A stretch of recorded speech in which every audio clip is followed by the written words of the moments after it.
Yeah. Analytics off the chain, other channels not the same. Jake and Kyle, you know the name. Headliner Nation, we running the game.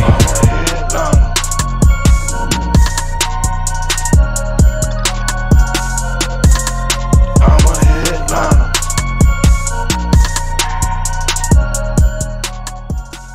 What is going on, Headliner Nation? Jake, Fantasy Headliners. Hopefully everybody's doing well out there, where we're once again continuing with this hot off-season news in the NFL. More breaking news. Another big trade in the NFL. Now, former Atlanta Falcons quarterback, yes, I said former, Matt Ryan is being traded to the Indianapolis Colts for nothing but a third-round pick. That's all it took for Indianapolis to get Matt Ryan away from Atlanta. So we're going to kind of take a look at this now from a couple perspectives. What can we kind of expect from the Atlanta Falcons? What can we expect from the Indianapolis Colts, especially from a fantasy football type perspective, but also the overall rosters? For Atlanta, I understand it, right? Once they entered the Deshaun Watson sweepstakes, they kind of knew that would piss off Matt Ryan and kind of result to something like this, similar to what we saw with Baker Mayfield actually before the Browns brought in Deshaun Watson. So for the Falcons, there really is no plan B as of right this second. They do have a few draft picks that they could use if they want to try to move up in the upcoming NFL draft. Maybe they want to make a play at like a Malik Willis. Now, I don't love that because I was hoping he would get a chance to kind of sit for a year. If he's thrust into Atlanta, that's going to be something where they'd probably start him here to start the year. One thing that it definitely does hurt, it hurts my boy right here. It hurts Kyle Pitts a little bit, right? Obviously, there was no Calvin Ridley this year. Russell Gage now gone in Tampa Bay. Kyle Pitts was in line to get huge volume with a quarterback he was familiar with. That's going to change now and probably drop him a few spots in the ranks. They also just re-signed Cordero Patterson. I really don't think it affects him too much. He's kind of a Swiss Army knife anyway. He's utilized in the backfield, short dump-off throws. Any quarterback could probably do that, and he still be utilized somewhat. Now, does that ceiling stay as high as it was maybe last year? Maybe a slight hit, so it's definitely something to pay attention to for Atlanta. They're going to have to make a move here, either at another quarterback. I've heard Baker Mayfield's name being thrown around. As soon as I heard that, a lot of Atlanta Falcons fans were like, no, not interested. Thank you.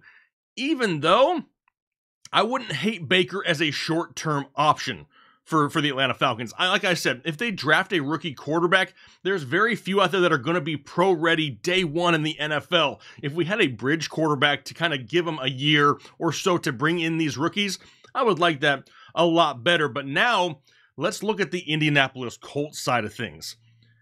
Maybe, now obviously I haven't had time to research every single year of Matt Ryan in Atlanta, but this could be the best offensive line he's had probably for the majority of his career. We know that Jonathan Taylor is going to dominate touches in this backfield. Great offensive line, great running game. That helps open up the passing game. Now, for Matt Ryan, he may not have an abundance of weapons in Indianapolis, but one name that we really like here this offseason that we're going to pay close attention to, I really like this for Michael Pittman. Michael Pittman could definitely be somebody who sees some huge volume, some big plays down the field. Remember, Matt Ryan likes to go deep down the field. He's not really a dink and dunk type quarterback. He wants to throw the ball down the field.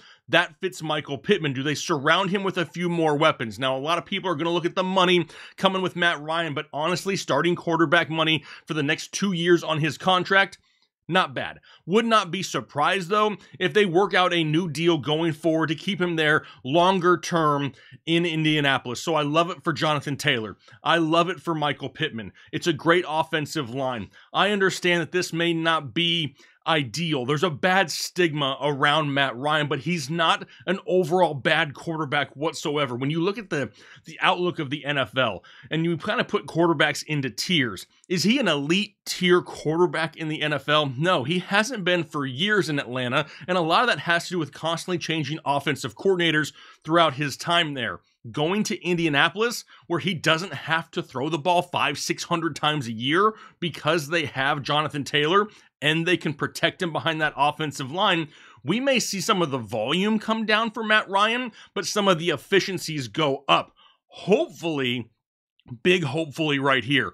Hopefully, Michael Pittman doesn't get that Julio Jones red zone treatment or lack thereof here coming up in 2022 and the future. We want to see some touchdowns out of Michael Pittman. This is a great opportunity here for him to have Matt Ryan now as his quarterback. It's going to be fun and interesting here in this division. Honestly, I can see the Colts once again kind of vying for a division title here, being in the mix come playoff time, and Matt Ryan is only going to help them do that. If Carson Wentz could get them there almost, Matt Ryan, in my opinion, is an upgrade at the position. Maybe now they can surround him with a few other pieces and really make a run at a division title here this year. But we wanted to get the news out to you as fast as we possibly could. Do me a favor, down below in the comment section, what do you think? Maybe from a Falcons perspective or a Colts perspective, do you like this move? Are you glad? Are you happy to see Matt Ryan out of Atlanta? Are you happy to see what he can do in Indianapolis? Are you a little bit worried that he needs more weapons with the Colts? Leave those comments down below. Looking forward to interacting here with you guys